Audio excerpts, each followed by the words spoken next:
গুম খুনের শিকার হয়েছেন। আমি তাদের আত্মার মাগফিরাত কামনা করছি। আপনারা দীর্ঘদিন থেকে লক্ষ্য করে আসছেন যে প্রায় 15-16 বছর আমাদের মামলা হামলা অত্যাচার নির্যাতন গুম খুনের শিকার। এটা শুধু আমরা বিএনপির নেতাকর্মী সেটা বললে খুবই ভুল হবে। সাধারণ মানুষ সেখানে অনেক ত্যাগ স্বীকার করেছে এবং কাঙ্ক্ষিত লক্ষ্যে পৌঁছার জন্য আমরা বারবার চেষ্টা করেছি, আঘাতপ্রাপ্ত হয়েছি, বাধাপ্রাপ্ত হয়েছি।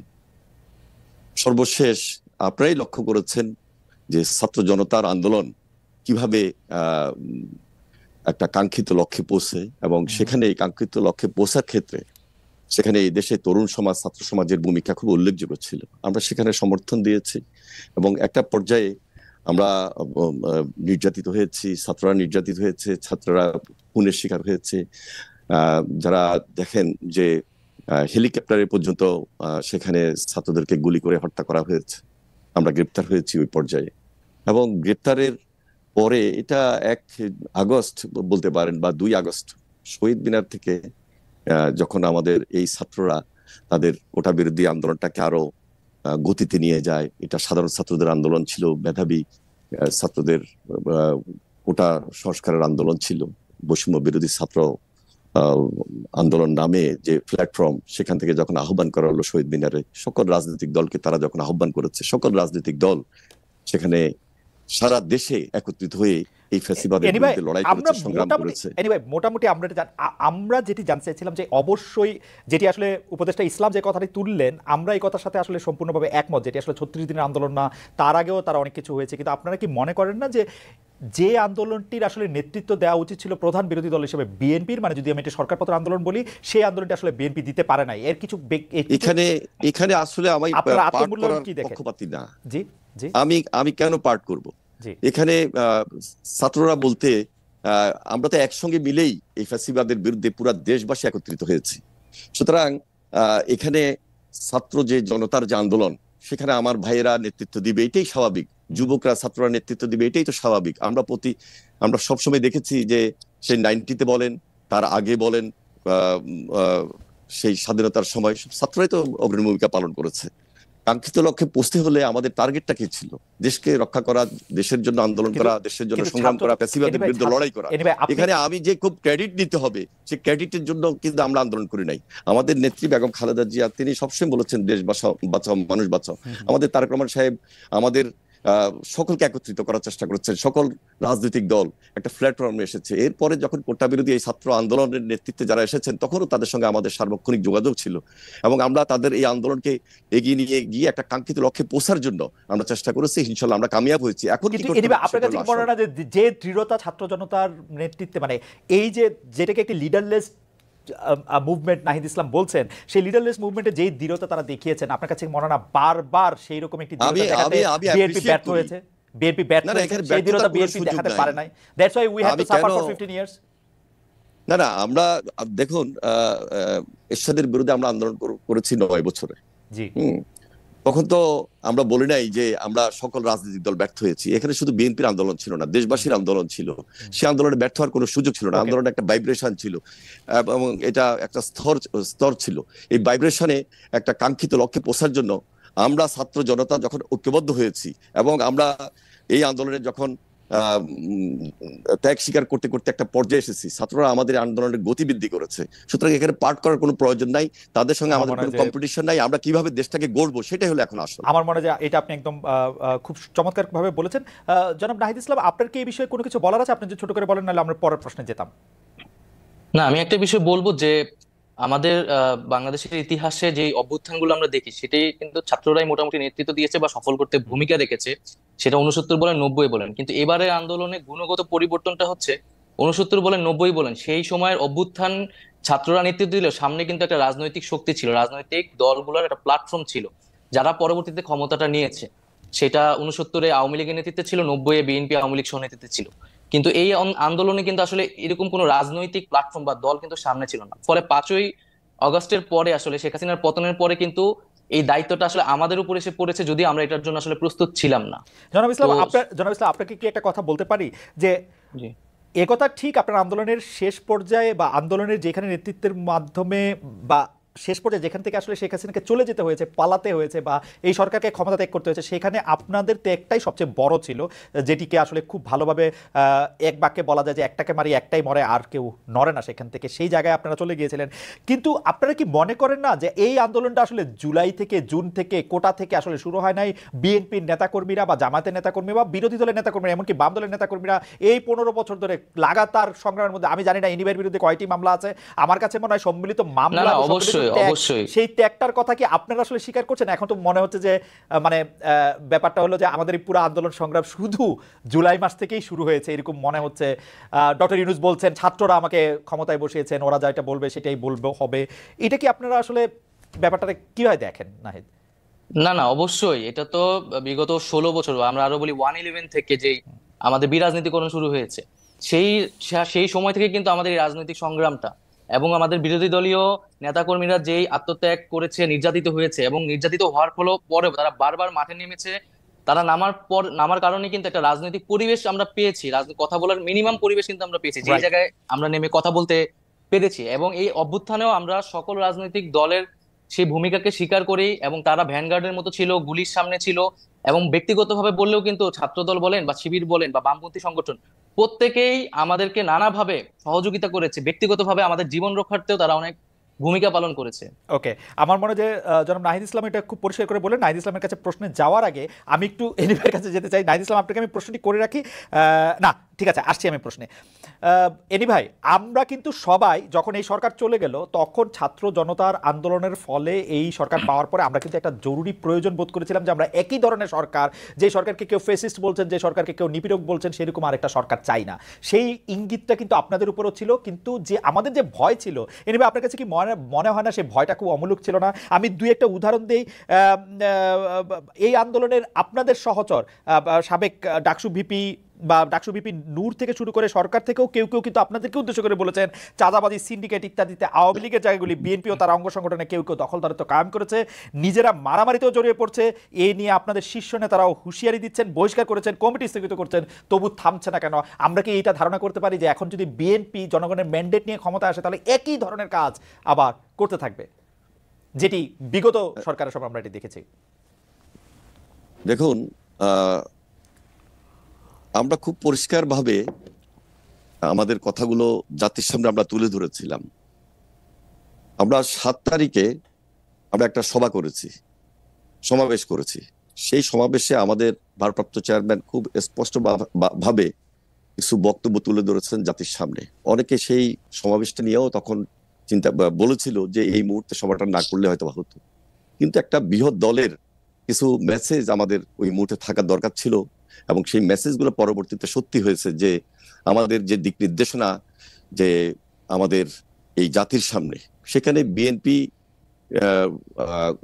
কিছু মেসেজ সরাসরি থ্রো করেছে, এবং আমাদের চেয়ারপারসন দেশনেত্রী বেগম খালেদা জিয়া তিনিও পরামর্শ দিয়েছেন। দেখুন, 15 বছর প্লাস পরবর্তীতে এই যে ছাত্র জনতার আন্দোলনে যে ফ্যাসিবাদ পালিয়ে গেল এবং দেশে একটা স্বাভাবিক রাজনীতি আসার মতো সুযোগ তৈরি হলো, যদি 5 তারিখ 6 তারিখ এই দেশে বা 7 তারিখ এই দেশে যদি আরো বেশি হয়তোবা মারা যেত, তাহলে অবিশ্বাস্য কিছু ছিল না, কিন্তু তা হয় নাই।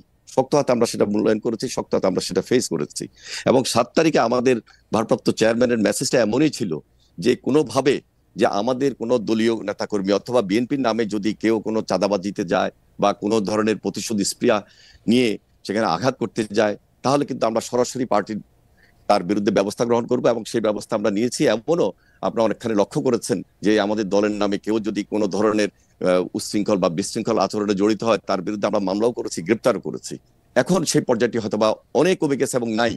আমাদের দলের নাম অনেকে ব্যবহার করার চেষ্টা করেছে। আমরা খুব শক্ত হাতে আমাদের দলের পক্ষ থেকে কিছু সিদ্ধান্ত নিয়েছি, সেই সিদ্ধান্ত অনুযায়ী আমরা আমাদের কর্মকাণ্ডকে অব্যাহত রেখেছি। আর আপনি যেটা বলছেন যে দেখেন, গত 15 বছরে 1.5 লক্ষ মামলা, 60 লক্ষ সাধারণ নেতা কর্মীদের বিরুদ্ধে, এবং আমার বিরুদ্ধে অনেক মামলা ছিল আমাদের। না, কিন্তু এনি ভাই সবই ঠিক আছে, কিন্তু সবই ঠিক আছে, কিন্তু কেউ কেউ মাঠের কেউ কেউ বলছেন আপনারা যেহেতু নির্যাতিত হয়েছেন, আপনারা যেহেতু আর্থিক ক্ষতির সম্মুখীন হয়েছেন, আপনারা গেলে সেটি পুষিয়ে নিতে চাইবেন, ব্যাপারটা ঠিক কিনা? না, আমি বলি, আমরা বলেছি বারবার যে আইনকে আমরা নিজের হাতে তুলে নেব না, এবং আমরা আমাদের নেতা কর্মীদেরকে বলেন আর আমাদের অনেক সমর্থকদেরকে বলেন, আমরা সব জায়গায় একটা মেসেজ দিয়েছি, যেহেতু আমাদের একটা বড় রাজনৈতিক দল, গণমানুষের দল, আমাদের নাম ভাঙিয়ে অনেকে অনেক কিছু অপকর্ম করার সুযোগ দিচ্ছিল। আমরা প্রতিশোধ কোনোভাবেই আইনের বাইরে নেওয়ার চেষ্টা করব না। যেহেতু এই সরকার রাষ্ট্রীয় ক্ষমতায় বর্তমানে অন্তর্বর্তীকালীন সরকার রয়েছেন, এই যে অ্যাডভাইজার নাইব সাহেবরা রয়েছেন, তাদের প্রতি আমাদের উদাত্ত আহ্বান ছিল যে এই যে বাস, ট্রাক, টার্মিনাল, তারপরে আপনি বলেন সিএনজি স্টেশন, আপনি যদি বলেন বালুমহল, আপনি যদি বলেন টেম্পো স্টেশন, এই ধরনের অনেক জায়গায় চাঁদা এই দেশে কালেকশন বিভিন্নভাবে হয়ে আসছে অতীতে। সুতরাং এগুলা কিন্তু একটা গভর্নমেন্টের দায়িত্ব। কোনোভাবে একটা দল পরিবর্তন হলো, একটা সরকার চলে গেল, সেটা আবার আমাদের কেউ সেখানে দখলে যাবে না, সেটার কোনো সুযোগ নেই। আমরা সেখানে হস্তক্ষেপ করেছি, এবং গভর্নমেন্টের দায়িত্ব হলো সেখানে আগের আগের অর্ডার গুলোকে ক্যান্সেল করবে এবং নতুন করে সেটা সরকার আওতাদের নিয়ে আসবে, যেন আমাদের দলের কেউ নাম ভাঙিয়ে সেখানে ইনক্লুড না হতে পারে, সেখানে ঢুকতে না পারে। সেই ব্যাপারে আমরা খুব সতর্ক ছিলাম। আপনাকে ধন্যবাদ, এখনো সতর্ক আছি। আপনাকে অনেক ধন্যবাদ। আমি শিওর যে জনাব নাহিদ ইসলাম এই ব্যাপারটি মাথায় রাখবেন। তিনি তার যেহেতু সরকারে আছেন, ক্যাবিনেট আছেন, তারা নিশ্চয়ই ব্যাপারটি নিয়ে আলোচনা করবেন এবং এই ব্যাপারে তারা সিদ্ধান্ত দেবেন। আমি জনাব নাহিদ ইসলামের কাছে জানতে চাইবো যে মাননীয় প্রধান উপদেষ্টা, এবং আপনাকে নিয়ে কটূক্তির অভিযোগে চট্টগ্রামে একটি নালিশি মামলা হয়েছে। আওয়ামী রেজিমের সময় এইসব মামলাকারীরা নানাভাবে পুরস্কৃত হতেন, রাষ্ট্রীয় সুযোগ সুবিধা পেতেন। আপনাদের পক্ষ নিয়ে যিনি মামলা করছেন তিনিও কি পুরস্কার পাবেন কটূক্তির অভিযোগে যিনি মামলা করেছেন? না না, কখনোই না। আর এখানে একটা যেটা হয়েছে যে ধর্মীয় অবমাননার বিষয়টি এটার সাথে যুক্ত ছিল, এবং সাথে প্রধান উপদেষ্টা আমার নামেও যুক্ত করা হয়েছে, এবং যিনি করেছেন মামলা তাকে তো আমি চিনিও না, এবং আমি আইন উপদেষ্টা যিনি তার সাথে যোগাযোগ করেছি যাতে এই মামলাটি বিষয়ে ব্যবস্থা নেওয়া হয়, এবং এই মামলায় যাতে গ্রেফতার না করা হয়। একটা এই মামলাটি এবং সাইবার সিকিউরিটি অ্যাক্ট নিয়ে আমরা নিজেরাই এর বিরুদ্ধে বলছি যে আমরা এই আইনটি সংশোধন করব। তো সেক্ষেত্রে পুরস্কৃত করা তো দূরের কথা, আমরা এই ধরনের মামলাকে তো আসলে বিরোধিতা করি। জনাব নাহিদ ইসলাম, সম্প্রতি গণমাধ্যমের স্বাধীনতা নিয়ে আপনি যে বক্তব্য দিয়েছেন তার সঙ্গে আওয়ামী লীগ আমলের একসময়ের তথ্যমন্ত্রী জনাব হাসান মাহমুদের কথার মিল পেয়েছেন অনেকেই, যা আবার ডিজাইন করে দুজনের ছবি দিয়ে সোশ্যাল মিডিয়াতে শেয়ার করা হয়েছে। আমরা কি এখনো আগের মতোই স্বাধীন কিনা? আমি আমি আমি দর্শকদের একটু দেখাতে চাই, দর্শকরা অবশ্যই একটু দেখতে পারবেন না যে ডিজাইন দিয়ে যে এটা করা হয়েছে, এটা আমরা প্রথম আলো পত্রিকাতে দেখেছি, যেখানে দেখা যাচ্ছে যে জনাব নাহিদ ইসলামের যে আমরা গণমাধ্যমের স্বাধীনতা চাই অবশ্যই, কিন্তু আমি আপনাদের কাছে প্রশ্ন রেখে যেতে চাই গণমাধ্যমের স্বাধীনতার সীমা কতটুকু। একই ধরনের কথা আসলে হাসান মাহমুদ বলেছিলেন, আমরা মনে করি গণমাধ্যমের স্বাধীনতার সঙ্গে রাষ্ট্রের বিকাশ, গণতন্ত্রের বিকাশ জড়িত, ইত্যাদি ইত্যাদি ইত্যাদি। জনাব নাহিদ ইসলাম, এটি নিশ্চয়ই আপনার চোখেও পড়েছে। এই হাসান মাহমুদের সাথে তুলনাটা কেমন উপভোগ করছেন জনাব নাহিদ ইসলাম? যারা এটি তুলনা করছে তারা হয়তো আমি জানি না কি জন্য তুলনা করছে। জি, এখানে আমি একটা প্রশ্ন রেখেছি এবং আমি এখনো এই প্রশ্নটা রাখছি যে গণমাধ্যমের স্বাধীনতা আমরা বিশ্বাস করি, কিন্তু গণমাধ্যমকে ব্যবহার করে যদি ফ্যাসিজমের পক্ষে কথা বলা হয়, গণহত্যার পক্ষে বৈধতা দেওয়া হয়, তাহলে সেটি কি গণমাধ্যমের স্বাধীনতা হিসেবে বিবেচিত হবে কিনা? আমি আপনাকে একটু জানাতে চাই যে আমরা দর্শকদের কাছে এই প্রশ্ন করেছিলাম যে তথ্য উপদেষ্টা নাহিদ ইসলাম প্রশ্ন তুলেছেন, গণমাধ্যমের স্বাধীনতার কথা বলে ফ্যাসিস্টদের প্রচারণা করা যাবে কিনা, এই প্রশ্ন সঠিক বলে মনে করেন কিনা। শতকরা ৭৭% দর্শক এতে সঠিক বলে মনে করছেন, শতকরা 23% দর্শক একে সঠিক বলে মনে করছেন না। 50,000 দর্শক ভোট দিয়েছেন। কিন্তু জনাব নাহিদ ইসলাম, এটি আমরা এখন চিত্র দেখতে পাচ্ছি, জনাব নাহিদ ইসলাম প্রায় 1993 থেকে এটা 31 বছর ধরে সাংবাদিকতা করাই এই দাবি নিয়ে আমি বলতে চাই যে আপনি যেটিকে বলছেন হচ্ছে স্বাধীনতার কথা বলে ফেসিস্টদের প্রচারণা। ফেসিস্টদের প্রচারণা তো অনেক বেশি বয়স না, এবং ফেসিস্টদের প্রচারণা তো আসলে অন্যরা আলাদা করতে পারে, যেমন আওয়ামী লীগ আমলে আমরা আলাদা করতে পারতাম। আপনি যদি ফেসিস্টদের প্রচারণা বলে কারো জবান বন্ধ করতে চান, এটি আসলে খুব ঠিক কাজ হবে কিনা, আপনার কাছে আমার এটি প্রশ্ন। না দেখুন, এখন তাহলে আপনাকে আরো মূল জায়গায় আসতে হবে যে আওয়ামী লীগ কি রাজনৈতিক কার্যক্রম এই মুহূর্তে করতে পারবে কিনা বাক স্বাধীনতা বা রাজনৈতিক স্বাধীনতার কথা বলে। এখন আওয়ামী লীগ ফ্যাসিজমের সাথে জড়িত, গণহত্যার সাথে জড়িত, এবং তার বিচার প্রক্রিয়া চলছে। তো ফ্যাসিজমের সাথে যেহেতু তারা জড়িত এবং বিচার প্রক্রিয়া চলছে, এই মুহূর্তে আমরা বলেছি যে তার রাজনীতি করার সুযোগ নেই। তা আওয়ামী লীগ দল হিসেবে যেহেতু তার রাজনীতি করার সুযোগ নেই, তার আদর্শ প্রচারণা করাও আসলে সুযোগ নেই। তো সেই জায়গা থেকেই না, সেটি আপনাদের সিদ্ধান্ত। আওয়ামী লীগ যেমন মানে তার সরকারের নির্বাহী সিদ্ধান্তে সে জামাত ইসলামের রাজনীতি নিষিদ্ধ করেছিল, আপনারাও সেটি করতে পারেন, কিন্তু সেটি আপনার মুখে বলছেন কেন আওয়ামী লীগের রাজনীতি নিষিদ্ধ ঘোষণা করেন? এটা আপনার মুখের কথা, তো এটি কেমন কেমন মনে হয় যে এটি মানে একটা প্রত্যেকটা জিনিসের একটা ইয়ে আছে না, আপনি তো নিষিদ্ধ করতেই পারেন ইচ্ছা করলে। সেটিকে আপনি ট্রাই করেছেন আপনারা? যে আপনি বলছেন যে আওয়ামী লীগ রাজনীতি করতে পারবে না, কিন্তু সেটি আপনারা রাষ্ট্রীয়ভাবে সিদ্ধান্ত নেন, সরকারিভাবে সিদ্ধান্ত নেন যে আওয়ামী লীগ রাজনীতি করতে পারবে না। Wasn't it better? মানে না, আমরা তো সেটি সরকারের জায়গা থেকে এককভাবে সিদ্ধান্ত নিতে চাই না। আমরা কথাটি বলছি, আমরা আমরা এখন যে কোনো সিদ্ধান্ত বা এই ধরনের জাতীয় সিদ্ধান্তের ক্ষেত্রে রাজনৈতিক ঐকমত্যকে সবচেয়ে গুরুত্ব দিচ্ছি। ফলে রাজনৈতিক অন্যান্য দলগুলোরও এই বিষয়ে মতামতের প্রয়োজন আছে। তো সার্বিকভাবে আমরা রাজনৈতিক ঐক্যমত হলে এই বিষয়ে সিদ্ধান্ত নিতে পারি, কিন্তু একটা বিচার প্রক্রিয়া অবশ্যই চলছে এবং এই বিচার প্রক্রিয়ার মধ্যেই আসলে এই বিষয়ে একটা সিদ্ধান্ত হবে এবং আমরা রাজনৈতিকভাবে একটা ঐক্যমতে পৌঁছাতে পারবো আশা করি। কিন্তু আপনারা সরকারিভাবে কোনো সিদ্ধান্ত নিতে বা রাষ্ট্রীয় মানে আপনারা যারা উপদেষ্টা পরিষদ আছেন তারা সিদ্ধান্ত নিতে চান না, আপনারা একটা ঐক্যমতের ওয়েট করছেন, ব্যাপারটা কিরকম? জি, জি অবশ্যই এই আমরা ঐক্যমত হয়েছে অন্তর্বর্তীকালীন এটা আপনারা কি করে বুঝবেন? মানে এনি ভাই যদি বলে আওয়ামী লীগ নিষিদ্ধ করে তাহলেই করে দিবেন? না, আমরা যদি সেই রাজনৈতিক ঐক্যমতে পৌঁছাতে পারি, এখানে বিএনপি রয়েছে, জামাত রয়েছে, নাগরিক সমাজ মানে রয়েছে, আওয়ামী লীগ ছাড়া বাকি ছাত্ররা সবাই যারা রয়েছে। রয়েছে, আওয়ামী লীগ ছাড়া বাকি যারা জি জি আচ্ছা ঠিক আছে। আমি একটু এনিভাইয়ের কাছে জানতে চাই, এনিভাই অন্তর্বর্তী সরকারের মেয়াদ শুরু থেকেই জানতে চাইছে বিএনপি, আপনারা দীর্ঘ সময় দিতে রাজি নন, আপনারা কি জানি একটা যৌক্তিক সময়ের কথা বলছেন, সবশেষ সেনাপ্রধান রয়টার্সকে বলেছেন নির্বাচনের জন্য সময় সর্বোচ্চ 18 মাস নেওয়া হতে পারে, 18 মাস বিএনপির কাছে গ্রহণযোগ্য কিনা সে বিষয়ে আপনার কাছে একটু জানতে চাই। আপনারা সময় দিতে চান না কেন? অনেকগুলি সংস্কার তো এই সরকারকে করতে হবে, নাকি আপনারা চান যেভাবে আওয়ামী লীগ সরকার গিয়েছে এখন কোনো মতে একটি নির্বাচন দিবে, আপনারা এসে আসলে ক্ষমতায় নিয়ে বাকি সব কাজ করবেন, আপনাদের কি চাওয়াটা সেরকমই কিনা? মানে কোনো সংস্কার আপনারা চান না, আপনারা জাস্ট এসে ক্ষমতা নিতে চান? আপনার এই প্রশ্নের উত্তর দেওয়ার আগে একটু অ্যাড করছি আগের প্রশ্নের, যেটা নাই সাহেবকে আপনি বলার চেষ্টা করেছেন। দুইটা পার্ট একসঙ্গে আপনি দুইটার উত্তরে পাচ্ছেন। সেটা হলো যারা ফ্যাসিস্ট, যারা গুমের সঙ্গে জড়িত ছিল, খুনের সঙ্গে জড়িত ছিল, মামলা হামলা দুর্নীতি পাচারের সঙ্গে জড়িত ছিল, লুটতরাজের সঙ্গে জড়িত ছিল, তাদের বিচার করতে হবে একটা পার্টে। এবং এই সরকারের কাছে মানুষের সর্বপ্রথম দাবি হলো বিচার করা। আপনি এর নেতৃত্বে খুনি হাসিনা ছিল, কি পরিমাণ খুন করেছে দিবালকের মতো সত্য। সুতরাং এই বিচার হলো আগে। পাশাপাশি আপনি যে ফ্যাসিজমের কথা বললেন, এই ফ্যাসিজম বিগত বছরগুলোতে দেশের প্রতিষ্ঠানকে লোকে কিভাবে ধ্বংস করেছে, কিভাবে এই দেশে একটা নতুন আমি শুধু এই কথাই বলছি যে আপনার তো বিচারের দাবিটা করার জন্য, বিচারটা করার জন্য ওদের তো সময় লাগবে, কিন্তু আপনার শুরু থেকেই তো এই সরকার কেন না সময় লাগবে না, আমি তো বলি নাই যে আমি 3 মাসের মধ্যেই নির্বাচন দিতে হবে, আমি তো বলি নাই একেবারে 7 মাসের মধ্যেই নির্বাচন দিতে হবে। ওনারা বলছেন যে আমরা একটা কথা বলছি যৌক্তিক সময়ের মধ্যে, এবং এই যৌক্তিক সময়ের মধ্যে ওনারা 6টা সংস্কারের যে কমিশন গঠন করেছেন সেগুলো সংস্কার করবেন। কিন্তু সেই সংস্কারটা যদি দ্রুত সময় হয় এবং যদি ভোটারের কাজ এট এ টাইম চলতে থাকে, কারণ দেশ তো একটা বিশাল দেশ, এই দেশের অনেকগুলা প্রশাসনিক ইনস্টিটিউট আছে, যার যার কাজ শেষে করবে, একসঙ্গে কিন্তু অনেকগুলা কাজ হতে পারে। একদিকে বিচারের কাজ চলবে, একদিকে বাংলাদেশ গড়ার জন্য নতুন করে যে যে সংস্কারের কাজ সেগুলো করবে, আরেকদিকে আপনি আজকে বলছেন যে গতকালকে বলছেন যে ভোটার সম্পন্ন করবেন, সেগুলো তো একই প্রক্রিয়া। এই প্রক্রিয়াকে সম্পন্ন করে যৌক্তিক সময়ের মধ্যে আপনি কিন্তু খুব সহজে একটা নির্বাচন করতে পারেন। সুতরাং আপনি ক্ষমতায় থাকলে আপনি যৌক্তিক সময় কতটা মনে করতেন? আমি যৌক্তিক সময়টা তো আসলে আমার কাছে মনে হয় যে আপনি যে কাজগুলি কথা বলেছেন, আপনি যদি সংস্কারের কথা বলেন, আপনি যদি বিচারের কথা বলেন, ওদের অন্তত 5 বছর লাগা উচিত এগুলি করতে।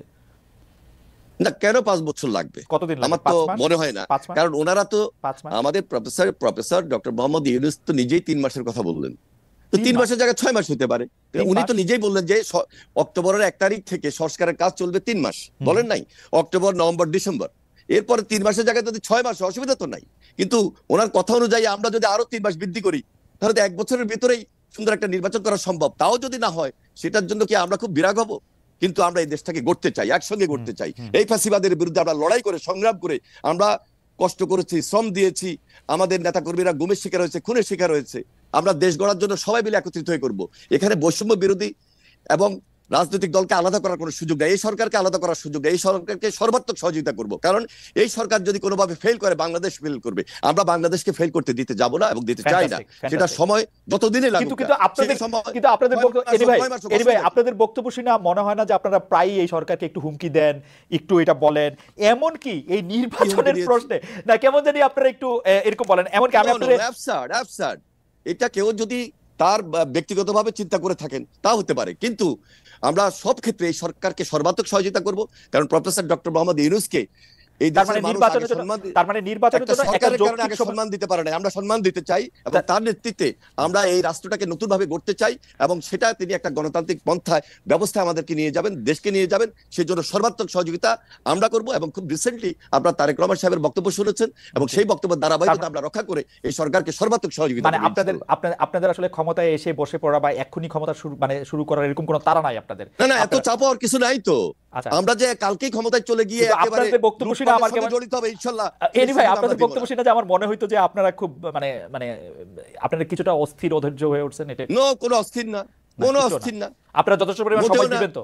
আমরা ওনারা যে সংস্কারের কাজ দিয়েছেন, একদিকে বিচারের কাজ হবে, বিচার আগে দেখতে চাই, জি। পাশাপাশি সংস্কার করে একটা গণতান্ত্রিক পন্থায় ওকে, জনগণের সরকার প্রতিষ্ঠিত করবেন। এখানে তাড়াহুড়োর কিছু নাই। ওকে, আর আমরা লুটপাটের জন্য বিএনপি ক্ষমতা আসবে আর বিএনপি ক্ষমতা আসার জন্য আমরা আন্দোলন করছি তা নয়, আমাদের এই দেশটাকে রক্ষা করার জন্য আমরা আন্দোলন করছি, আমাদের একজন সংগ্রাম দর্শক করেছি। বলছেন, যে তারা কেন থাকবে, বিএনপি তো অলরেডি ইন পাওয়ার, যদি লুটপাট বা দুর্নীতির কথা বলি তাহলে তারা তো তাদেরটা করতেই পারতেছে, ব্যাপারটা কি এরকম? ভাই কেন এরকম হবে? না, ওনারা সরকারে আছেন, আমরা ওনাদের সর্বাত্মক শুনেন। এটা আমি না হ্যাঁ, যারা বলছে জি, এরা বিগত ধারাবাহিকতার কথা বলছে, রাইট, ইনশাল্লাহ বিগত ধারাবাহিকতা। আর এখন যদি বিএনপি আন্দোলনের মধ্য দিয়ে এই দেশে গণতান্ত্রিক পন্থায় জনগণের সরকার প্রতিষ্ঠিত হয়, বিএনপি তখন বলেছে যে আমরা এই 31 দফার ভিত্তিতে আমরা দেশ পরিচালনা করব। সেখানে বিএনপি যদি বিজয়ী হয় তাহলে যারা নির্বাচনে পরাজিত হয়েছে তাদেরকে নিয়ে ঐক্যমত্য সরকার গঠন করব এই 31 দফার ভিত্তিতে, আচ্ছা, এবং সেটা জাতীয় ঐক্যমত্য সরকার হিসাবে বিবেচিত হবে। জাতীয় ঐক্যমত্য সরকার হিসেবে বিবেচিত হবে। খুবই আমার মনে হয় যে এনি ভাই খুবই চমৎকারভাবে এটা বলেছেন। নাহিদ ইসলাম, আপনি যদি এই বিষয়ে কিছু বলার থাকে আপনি 1 মিনিট একটু বলতে পারেন, কারণ আমার কাছে মনে হয় যে বিএনপি আসলে কি করতে চায়, তারা একদম স্পষ্টভাবে এনি ভাই বলেছেন যে বিচারটা যেমন জনগণ দেখতে চায়, কারণ যত অন্যায় এর আগে সরকার করেছেন, শেখ হাসিনা করেছেন, সেগুলি আসলে বিচার দেখতে হবে, সংস্কারের জন্য যথেষ্ট পরিমাণ সময় দিতে চায়, কিন্তু সবগুলি কাজে একসাথে করা সম্ভব, 1 বছরের মধ্যে নির্বাচন হওয়া সম্ভব। এই ব্যাপারে আপনি কি কোনো মন্তব্য করবেন কিনা, যদি আপনারা করতে চান? সর্বোচ্চ সহযোগিতা করতে এনি ভাইরা রাজি আছেন, এরকম একটা কথা বললেন। না, অবশ্যই আমরাও সেই সহযোগিতা চাই, এবং রাজনৈতিক দলগুলোর সহযোগিতা ছাড়া আসলে এই সরকারকে ফাংশন করানো সম্ভব নয়। এবং এই সরকার কিন্তু অভ্যুত্থানের সমর্থনে গড়ে উঠেছে, এবং এই অভ্যুত্থানে যেহেতু একটা জাতীয় ঐক্যমত্য তৈরি হয়েছে, সকল রাজনৈতিক দলগুলা এবং ছাত্র জনতার অংশগ্রহণ ছিল, ফলে এই সরকার কিন্তু সবাইকে প্রতিনিধিত্ব করে। এই জন্য আমি এর আগেও যেটা বলেছি যে যে কোনো জাতীয় সিদ্ধান্তের জন্য আমরা কিন্তু এই রাজনৈতিক দলগুলো এবং ছাত্র জনতার ঐক্যমত্যের ভিত্তিতেই জি, দেশ পরিচালনা আমার করতে মনে চাই, হয় একই নির্বাচনের রকম মেয়াদের এনি ভাইও সিদ্ধান্ত প্রায় তিনি একই নিতে রকম চাই। কথাই বলেছেন। কিন্তু জনাব ইসলাম, সম্প্রতি আপনার একজন সতীর্থ, একজন সমন্বয়ক নিজেকে ঢাকা বিশ্ববিদ্যালয়ের শিবির সভাপতি ঘোষণা করেছেন, তার এই পরিচয় কি আপনি আগে থেকেই জানতেন? এরপর থেকে আলোচনা আছে যে 152 জন সমন্বয়কের মধ্যে 108 জন শিবিরের। অনেকে জানতে চাইছেন সমন্বয়কদের প্রকৃত সংখ্যা কত, তাতে কতজন শিবির নেতা রয়েছেন, অন্যান্য রাজনৈতিক ছাত্র সংগঠনের কেউ কি রয়েছেন আসলে, নাকি শিবির এবং কোনো ছাত্র সংগঠন সেই অর্থে করেন না, এরকম লোকই বেশি? দেখুন, আমরা যখন এই আন্দোলনটা গড়ে তুলেছিলাম, এবং আমরা কিন্তু এই আন্দোলনে কেউ রাজনৈতিক পরিচয়কে সামনে এনে এই আন্দোলনটি করিনি। সবার রাজনৈতিক পরিচয়টি এক করতে সরিয়ে আমরা দল মত পরিচয় ভুলে গিয়ে এই আন্দোলনটা করেছি। ফলে এখানে কে শিবির, কে ছাত্র দল, কে কোন সংগঠন করে, এটা কিন্তু বিবেচনা হয়নি। এখন একটা পরিস্থিতিতে কেউ যদি তার নিজের সংগঠন, নিজের রাজনীতি করতে চায়, সেই সুযোগ কিন্তু আছে। ইভেন আমি যে নিজে যে ছাত্র সংগঠনের সাথে জড়িত ছিলাম, ছাত্র শক্তি, গণতান্ত্রিক ছাত্র শক্তি, তার নামও কিন্তু আমরা এই অভ্যুত্থানের আগে বা পরে কোথাও কিন্তু উল্লেখ করিনি, কারণ আমরা মনে করি এই আন্দোলনটি একটা ঐক্যমত্যের ভিত্তিতে সাধারণ শিক্ষার্থীর জায়গা থেকে মূলত এই আন্দোলনটি শুরু হয়েছে, পরিচালনা হয়েছে এবং সম্পন্ন হয়েছে। নাহিদ ইসলাম, বৈষম্য বিরোধী আপনি বললেন বলে এই প্রশ্নটি একটু করতে হচ্ছে আমার। বৈষম্য বিরোধী ছাত্র আন্দোলনের সামনের সারিতে থাকা আপনারা কয়েকজন, বিশেষ করে আপনি এবং অবশ্যই আক্তার সাহেব, তারা গণতান্ত্রিক ছাত্র শক্তির নেতা ছিলেন। সম্প্রতি আপনাদের এই সংগঠন স্থগিত করা হয়েছে, এর কারণ আসলে কি? ডক্টর ইউনূসের 2.5 মাসের দল নাগরিক শক্তির সাথে এর সম্পর্ক রয়েছে কি? না, ডক্টর মোহাম্মদ ইউনূসের দলের সাথে এটার কোনো সম্পর্ক নাই। আমরা এই দলের নামও জানতাম না। ছাত্র শক্তি নামে 60-এর দশকেও একটা ছাত্র সংগঠন ছিল আসলে, তো আমরা সেটার সাথে এটা সম্পর্ক নেই। এবং এই সংগঠনটি আমরা স্থগিত করা হয়েছে কারণ যেহেতু এই সংগঠনের প্রধান নেতৃত্ব যারা, আক্তার হোসেন, তিনি নাগরিক কমিটিতে এখন কাজ করছেন, এবং আমি এবং আসিফ মাহমুদ সরকারে কাজ করছি। ফলে নেতৃত্ব ছাড়া এই সংগঠনটি কিন্তু এখন রান করতে পারছে না। ফলে এই কারণে কমিটিটি স্থগিত করা হয়েছে, এবং ছাত্র রাজনীতি নিয়ে যেহেতু একটি আলোচনা চলছে, সংস্কারের কথা চলছে, তো সেই পরিবর্তিত পরিস্থিতি অনুযায়ী আমরা সামনের সিদ্ধান্তটি হয়তো নিবে, এবং যারা এখন মাঠে আছে ছাত্র শক্তিতে কাজ করছে, তারাই মূলত ছাত্র শক্তির বিষয়ে চূড়ান্ত সিদ্ধান্ত নিবে। আচ্ছা, আপনার রাজনৈতিক ভবিষ্যৎ এবং ব্যক্তিগত ভবিষ্যৎ নিয়ে আমরা একটু জানতে চাইবো, এবং সেটা আপনি আসলে কিরকম দেখতে চান সেটা আমরা জানতে চাইবো। তার আগে একটু এনিভের কাছে জানতে চাই যে এনিভে, আপনাদের দীর্ঘদিনের জোট এবং যুগপত নেতা, যুগপত আন্দোলনের সঙ্গে জামায়াতের সঙ্গে আগের সখ্য আর আপনাদের নাই। অন্তর্বর্তী সরকারের সঙ্গে তাদের ঘনিষ্ঠতা নিয়ে বিএনপি শীর্ষ পর্যায় থেকেও এক ধরনের বিরক্তি আমরা দেখেছি। সরকারি প্রতিষ্ঠান, বিশ্ববিদ্যালয়ে বিভিন্ন নিয়োগের ক্ষেত্রে জামায়াত আপনাদের থেকে একটু এগিয়ে থাকছে বলে মনে হয়। আপনার কাছে কি মনে হয় যে এই সরকার আসলে জামায়াতকে আপনাদের থেকে বেশি গুরুত্ব দিচ্ছে, বা এই সরকার একটু চাচ্ছে যে জামায়াত ক্ষমতায় আসুক, আপনাদের থেকে বেশি গুরুত্ব পাক? আসলে আমরা এইগুলা মোটেও মনে করি না, কারণ আমরা কি করছি, কি করব, এটা হলো আমাদের নেক্সট স্টেপ। আর আপনি যেটা বলছেন, জামাতের সঙ্গে আমরা এখানে কোনো মানে একটা আলাদা কম্পিটিশন গড়ে তুলছি না। জামাতের একটা আদর্শ ভিত্তিক রাজনীতি আছে, আমাদের বিএনপির একটা আদর্শ ভিত্তিক রাজনীতি, যার যার রাজনীতি শেষে করছে। শুধু দেখুন যে আমরা যে রাজপথে যে আন্দোলন করেছি, সে আন্দোলনের মধ্যে জামাত তাদের ভূমিকা ছিল, আমাদের ভূমিকা ছিল, এবং যুগপৎ আন্দোলন করতে গিয়ে অনেক রাজনৈতিক দল তারা তাদের ভূমিকা পালন করেছে। সুতরাং যার যার রাজনীতি যার যার আদর্শ ভিত্তিক। সুতরাং এখানে কারোর সঙ্গে আমরা কারোর একেবারে বৈরিতা নিয়ে আমরা সেখানে এখনই কম্পিটিশনে চলে যেতে হবে, সেখানে মারামারি হানাহানি সেই দিকে আমরা জাতিকে নিয়ে যাওয়ার জন্য কোনোভাবেই পক্ষপাত তো করছি না, বা পক্ষপাতমূলক আচরণও আমাদের মধ্যে নাই। আমাদের একটাই টার্গেট, এই ফ্যাসিবাদের বিরুদ্ধে আমরা লড়াই করেছি, সংগ্রাম করেছি। যে কথাটা একটু আগে নাইট সাহেব বললেন যে আমাদের টার্গেট হলো আন্দোলনের ফসল। আমরা সবাই মিলে যুগপৎ আন্দোলন করেছি, সবাই মিলে আন্দোলন করেছি, আন্দোলনে আমরা কাঙ্ক্ষিত লক্ষ্যে পৌঁছেছি। এখন আমাদের দেশ গঠন আন্দোলন, দেশটাকে সুন্দর করব, ভবিষ্যৎ বাংলাদেশ কিভাবে হবে সেটার জন্য আমাদের করণীয় কি কি হওয়া উচিত সেটা আমরা বিবেচনা করছি, সেই ধাপে আমরা কাজ করছি। এবং আমাদের পার্টি আমরা সবচেয়ে বেশি, আপনারা লক্ষ্য করেছেন যে এই সরকারকে সহযোগিতা করার জন্য এবং ভবিষ্যৎ বাংলাদেশ গড়ে তোলার জন্য আমরা সেই কাজটুকু করছি ইনশাল্লাহ। কিন্তু আপনাকে এটা ফিল করতেছেন যে সরকারের সাথে আপনাদের সম্পর্ক থেকে জামায়াতের সম্পর্ক একটু বেশি গভীর, বিশ্ববিদ্যালয়গুলিতে নিয়োগের ক্ষেত্রে কি পয়েন্ট পজিশনগুলিতে, মানে পিটিভি থেকে শুরু করে বিশ্ববিদ্যালয় সব জায়গায় আপনারা নাই, মুখ্য নয়, জামায়াত ইসলামী আছে, মুখ্য নয় তারা। আমার মনে হয় এগুলো খুব মুখ্য না, কে কোথায় আছে। কথা হলো যে অ্যান্টি আওয়ামী লীগ, রাইট, যেখানে অ্যান্টি আওয়ামী লীগ সেখানে এই যে হ্যাঁ যেখানে অ্যান্টি আওয়ামী লীগ আজকে যারা দেশের ভাবমূর্তি ক্ষুণ্ণ করেছে, দেশকে ধ্বংস করে দিয়েছে, তাদের বিরুদ্ধে এই জাতি ঐক্যবদ্ধভাবে লড়াই করেছে, সংগ্রাম করেছে। এবং ভবিষ্যতে এই দেশটাকে আমরা সুন্দর বাংলাদেশ গড়ার জন্য সবার সহযোগিতা কামনা করছি এবং সবাইকে নিয়ে আমরা কিন্তু আপনারা চান না ভাই প্ল্যাটফর্মটার নেতৃত্বে বিএনপি থাকুক, এই প্ল্যাটফর্মটার নেতৃত্বে কখনো নাহিদ ইসলামকে, জনগণ নির্ধারণ কখনো নাহিদ ইসলামকে, কখনো শফিকুর রহমানকে দেখা যাচ্ছে। এটা আপনাদের জন্য একটু বেদনাদায়ক না? একটু বেদনাদায়ক, কখনো ছাত্ররা কখনো জামায়াত। বিএনপির পলিটিক্স, খালেদা জিয়ার নেতৃত্ব, তারেক রহমানের নেতৃত্ব যদি সবার সামনে খুব স্পষ্টভাবে সবাইকে আকৃষ্ট করতে পারে, তাহলে অবশ্যই আমাদের নেতৃত্ব জনগণ আমাদের আসনে বসাবে। কিন্তু এই সরকার পতনে তো তারেক রহমানের ভূমিকা জিরো, কেউ কেউ বলছেন। তারেক রহমান যদি না এখন তো আপনি বললেন, আর কেউ কেউ বলছে হয়তো আপনাকে বলেছেন, কিন্তু আমাদেরকে বলেন নাই। বরং এই কথা বলেছেন যে তারেক রহমান বিদেশে বসেও, যেখানে দেশনেত্রী বেগম খালেদা জিয়া এত অসুস্থ ছিলেন, তার মধ্যে দেশের তারেক রহমান বিএনপির ভারপ্রাপ্ত চেয়ারম্যান হিসেবে দায়িত্ব নেওয়ার পর তিনি আমাদের ওয়ার্ড লেভেল, ইউনিয়ন লেভেল, থানা লেভেল, উপজেলা লেভেল, আমাদের কেন্দ্র এবং জেলা লেভেলে যেভাবে দলকে ঐক্যবদ্ধ করেছেন এবং জাতিকে, সকল রাজনৈতিক দলকে ঐক্যবদ্ধ করেছেন, সে আন্দোলনের ফসল হিসাবে আমাদের ছাত্র ভাইরা যখন কাঙ্ক্ষিত লক্ষ্যে পৌঁছার জন্য এগিয়ে গিয়েছেন, সেখানে তারেক রহমানের নেতৃত্বে তিনি সমর্থন দিয়েছেন। এবং পরবর্তীতে সর্বশেষ যখন শহীদ মিনারে আমাদের ছাত্র ভাইরা যখন আহ্বান জানিয়েছে সকল রাজনৈতিক দলকে, তখন তার নেতৃত্বে এই বিএনপি স্ট্যান্ডিং কমিটির অনেক নেতৃবৃন্দ জেলে ছিলেন, আমরা অনেকেই জেলে ছিলাম, কিন্তু তিনি দেশের বাইরে বসেও যেভাবে নেতৃত্ব দিয়েছেন, সেই নেতৃত্বের ফসল হিসাবে আজকে সবাই মিলে ঐক্যবদ্ধ বাংলাদেশ। আপনাকে ধন্যবাদ। আমি একটু জনাব নাহিদ ইসলাম আপনার কাছে প্রশ্নে যাওয়ার আগে আমাদের দর্শকদের মধ্যে একটা বড় অংশ মানে যে বিষয়টি আমার মাধ্যমে আপনার কাছে উপস্থাপিত করতে বলেছেন, সেই দুটি বিষয় আগে একটু বলে রাখি। 43তম বিসিএস এর পাস করার পরও তাদের গেজেট নোটিফিকেশন কেন হয় নাই, সেটি আপনার একটু আমলে আছে কিনা, সেটি নিয়ে আপনি কোনো কিছু করছেন কিনা, সেই ব্যাপারে তারা একটু জানতে চেয়েছেন।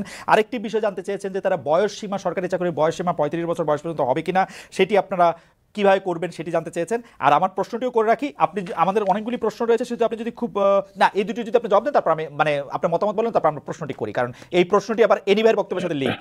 জি না, এখানে হচ্ছে প্রশাসন তো সংস্কারের কমিশন হয়েছে, বয়সসীমার বিষয়টাও আলোচনা হচ্ছে এবং দ্রুত সময়ের মধ্যেই পিএসসি তে পিএসসির সাথেও আমাদের আলোচনা হচ্ছে, যাতে এই যে নিয়োগ পরীক্ষা, শুধু বিসিএস না, অনেকগুলো পরীক্ষা স্থগিত আছে, সেই পরীক্ষাগুলো যাতে দ্রুত দেওয়ার ব্যবস্থা করা যায়, সে বিষয়ে আমরা কাজ করছি। আশা করি খুব দ্রুত সময়ের মধ্যেই সেটি পরীক্ষাগুলো হবে। ওকে, আর প্রশ্নটি হচ্ছে যে এক দফা সরকার পতন আন্দোলনের আগে আপনাদের যে 9 দফা দাবি ছিল, তাতে দলীয় লেজুর ভিত্তিক ছাত্র রাজনীতি নিষিদ্ধের দাবি ছিল আপনাদের, কিন্তু অনেক ক্ষেত্রে সেটি দলীয় লেজুর ভিত্তিক ছাত্র রাজনীতি না হয়ে গোটা ছাত্র রাজনীতি নিষিদ্ধের দিকে আপনারা যাচ্ছেন, এটি একটা কথা। আরেকটি কথা হচ্ছে যে উপাচার্যদের সরিয়ে দেওয়া হয়েছে, বড় পদগুলিতে নতুন নিয়োগ হয়েছে, 2-3 মাস বন্ধ থাকার পরে ক্লাসও শুরু হয়েছে, কিন্তু ছাত্রলীগের যারা নেতাকর্মী আছেন তাদের লেখাপড়ার কি হবে? আপনারা, তারা তো ক্যাম্পাসে ফিরতে পারছে না, রাজশাহীতে জাহাঙ্গীরনগর বিশ্ববিদ্যালয়ে তাদেরকে পিটিএ মারা ঘটনা ঘটেছে, তাদের আসলে ভবিষ্যৎ কি হবে? এই দুটি ব্যাপারটা যদি একটু বলেন। আরেকবার একটু যদি বলতেন। মানে একটা তো হচ্ছে যে 9 দফার একটা দফা ছিল যে ছাত্র রাজনীতিকে দলীয় লেজুর ভিত্তি মুক্ত করবেন, কিন্তু এখন দেখা যাচ্ছে ছাত্র রাজনীতি জি দেখুন, ছাত্র রাজনীতি নিষিদ্ধের কথা কিন্তু মানে আমরা বলছি না, বা বৈষম্যবিরোধী ছাত্র আন্দোলন থেকেও বলা হচ্ছে না সরাসরি, মূলত সাধারণ শিক্ষার্থীদের জায়গা থেকে এটি আসছে। এটা আসছে কেন, এটাও আমাদের একটু বুঝতে হবে যে আমাদের কিন্তু শিক্ষার্থীদের একটা দীর্ঘদিনের ট্রমা রয়েছে, যে একটা ক্ষমতায় সরকার যায় এবং তার ছাত্র সংগঠন সেখানে ক্ষমতা চর্চা করে, দখলদারিত্ব করে এবং শিক্ষার্থীদের উপর নির্যাতন করে। এখন সামনের আমরা এখানে এখন না হলে অন্তর্বর্তীকালীন সরকার, কিন্তু সামনে যদি একটা রাজনৈতিক দল ক্ষমতায় আসে, তার ছাত্র সংগঠন যে একই কাজ করবে না সেই নিশ্চয়তাটা শিক্ষার্থীরা চাচ্ছে, এবং সেই ট্রমা থেকে কিন্তু স্যার এই কথাটা বলছে। কিন্তু আমরা মনে করি যে এটি কোনো সমাধান নয়, ছাত্র রাজনীতি অবশ্যই থাকতে হবে। সেক্ষেত্রে দলীয় লেজুর ভিত্তি মুক্ত করেই স্বাধীনভাবে ছাত্রদেরকে কাজ করতে দিতে হবে, রাজনৈতিক চর্চা করার সুযোগ দিতে হবে। আর আর ছাত্রলীগের ছাত্রদের ক্যাম্পাসে ফেরা বা তাদের জীবনের নিরাপত্তা, শিক্ষা জীবনের নিরাপত্তা, সেটি সেক্ষেত্রে দেখেন, ছাত্রলীগের একটা বড় অংশ কিন্তু এই আন্দোলনের সময় আমাদের সাথে জড়িত হয়ে গেছে। আন্দোলনের শুরু থেকে, কোটা সংস্কারের সময় থেকে কিন্তু তারা আমাদের সাথে এসেছিল। এবং ছাত্রলীগের আসলে খুব কম একটা অংশ যারা আসলে চিহ্নিত সন্ত্রাসী, যারা আসলে বেশিরভাগই যারা অছাত্র অথবা সন্ত্রাসী কার্যক্রম করেছে ক্যাম্পাসগুলোতে, হলগুলোতে, তারাই কিন্তু আজকে ভয়ে ক্যাম্পাসগুলোতে আসতে পারছে না, কারণ তাদের আসলে কোনো নৈতিক জায়গা থেকেও তারা শিক্ষার্থীদের সামনে দাঁড়াতে পারছে না। তো সেক্ষেত্রে বিশ্ববিদ্যালয় প্রশাসন ব্যবস্থা নেবে। আমরা একটা রিকনসিলিয়েশন প্রজেক্ট অবশ্যই চাই। যারা চিহ্নিত, যাদের বিরুদ্ধে সুস্পষ্ট অভিযোগ রয়েছে, তাদের বিরুদ্ধে প্রশাসনিক এবং আইনগত ব্যবস্থা যাতে নেওয়া হয়। এবং এছাড়া যারা নিরপরাধ বা নীরব ভূমিকা পালন করেছে, তারা তাদের শিক্ষা জীবন শেষ করতে পারবে। এই বিষয়ে আমরা বিশ্ববিদ্যালয় প্রশাসনের সাথে কথা বলেছি। ওকে, মানে অনেকে এরকম একটা বলছেন যে যারা আসলে ক্রিমিনাল অ্যাক্টিভিটির সাথে জড়িত ছিলেন তাদের বিরুদ্ধে তো মামলা, তারপর আইনি কার্যক্রমগুলি হতেই পারে, কিন্তু শুধুমাত্র আরেকটি দল সমর্থন করার জন্য তাদের বিরুদ্ধে যাতে কোনো মানে ব্যবস্থা না নেওয়া হয় সে ব্যাপারে নিশ্চয়ই আপনারা দেখছেন, মানে ব্যাপারটা যাতে আইন নিজের হাতে না তুলে নিয়ে সেটি যেন। খালেদ ভাই, আমি জাস্ট একটা কথা বলতেছি যে আমরা কিন্তু আর আগের পরিস্থিতিতে নাই যে অমুক দল সমর্থন করে। এটা কিন্তু ছাত্রদল শিবিরের মতো বিষয় না যে ছাত্রদল করে দেখে তাকে ক্যাম্পাসে ঢুকতে দেওয়া নেই, এখন ছাত্রলীগ করে বলে তাকে ক্যাম্পাসে ঢুকতে দেওয়া হবে না। একটা গণহত্যা হয়েছে এবং এইখানে কত কত শিক্ষার্থীদের উপর হত্যা করা হয়েছে, এটার বিচার না হওয়া পর্যন্ত তারা যদি তাদের সাথে এই ঘটনার সাথে জড়িত থাকে, এবং ক্যাম্পাসগুলোতে আপনি দেখেছেন 15 তারিখ কিভাবে আমাদের নারী শিক্ষার্থীদের উপর হামলা, বর্বরোচিত হামলা করা হয়েছে, তো সেই হামলাগুলোর বিচার যারা এটার সাথে জড়িত ছিল তাদের বিরুদ্ধে অবশ্যই প্রশাসনিক ভাবে এবং আইনগতভাবে ব্যবস্থা নেওয়া হবে। এবং এছাড়াও আমরা বলেছি যে গত 16 বছর ধরে যারা ক্যাম্পাসগুলোতে এই ধরনের হামলা নিপীড়ন করেছে, এবং প্রচুর অভিযোগ কিন্তু প্রক্টর অফিসে এখনো জমা আছে, যেটার কোনো ব্যবস্থা নেওয়া হয় নাই, প্রয়োজনে তাদের বিরুদ্ধেও আইনি ব্যবস্থা নেওয়ার ক্ষেত্রে আমার মনে হয় যে এটাতে দ্বিমত পোষণ করার কোনো কাজ দরকার নাই, সুযোগ নাই, কারণ এগুলির বিচার হতেই হবে। ছাত্রলীগ গত 16 বছরে যত কিছু মানে ছাত্রী নির্বিশেষে যে যে যে নিপীড়ন চালিয়েছে তার বিচার আসলে অবশ্যই হতে হবে। আমাদের শুধু কথা ছিল যে সেটি যেন আইনি প্রক্রিয়ার মাধ্যমে হয়। শুধুমাত্র আপনি এটি পরিষ্কার করলেন যে শুধুমাত্র ছাত্রলীগ, ছাত্র শিবির, ছাত্র দল বলেই তাকে ক্যাম্পাসে ঢুকতে দেওয়া হবে না, এরকম কোনো কিছুর ব্যাপারে আপনার সিদ্ধান্ত নেন। আপনাকে ধন্যবাদ। আমি একটু এনিভাইয়ের কাছে যেতে চাই। এনিভাই, এই আপনি জানেন যে দলের মাননীয় মহাসচিব, মানে বাংলাদেশ জাতীয়তাবাদী দলের মাননীয় মহাসচিব পরিষ্কার বলেছেন যে ছাত্র রাজনীতি বন্ধের বিরোধিতা করেছেন। যেটি ছাত্র রাজনীতি বন্ধ হিসাবে আপনি এটি দেখছেন, সেটি আপনি আসলে কীভাবে দেখেন?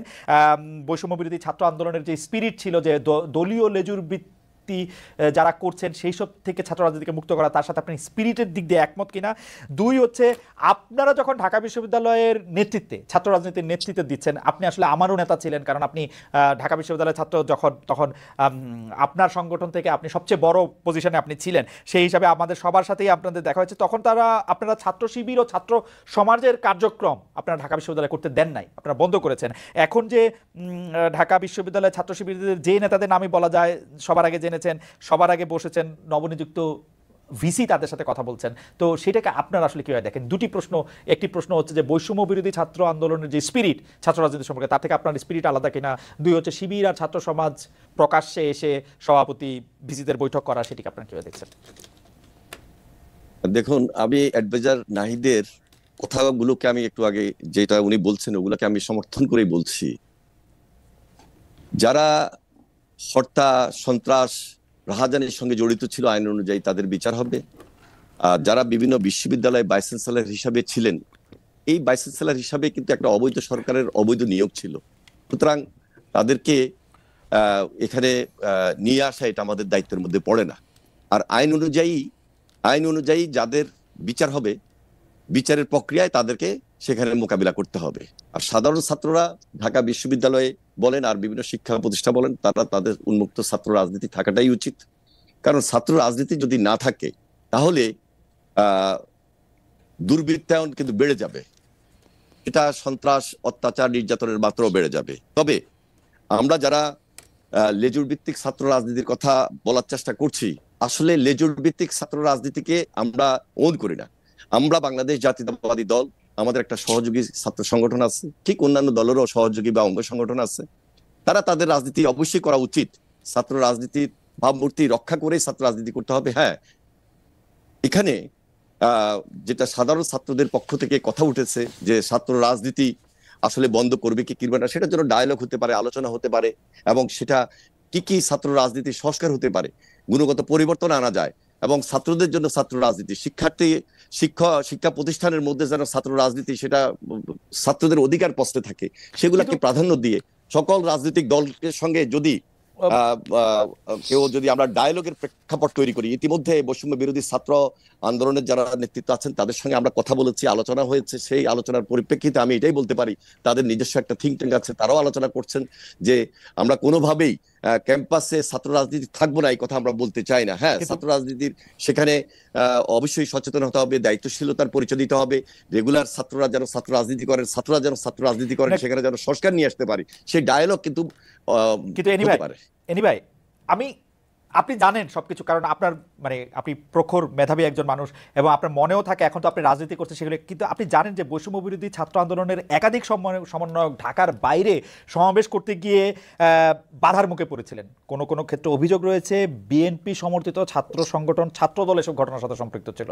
এই বিষয়টি নিয়ে কি আপনি কিছু বলবেন? আমি আপনাকে বলে রাখি, আমরা কিন্তু দেখেছি যে ছাত্রদল এটা অস্বীকার করেছে, কিন্তু এনিওয়ে এটা তো আমাদের মুখস্থ। এখন ছাত্রলীগ নাই এবং ছাত্রলীগের কারো এরকম সাহস নাই যে এইগুলি আইসা এরকম বাধা দেবে। এগুলি যদি করে তাহলে এটা ছাত্রদলই করছে, মানে এটা হচ্ছে ছাত্রলীগ নাই, ছাত্রলীগ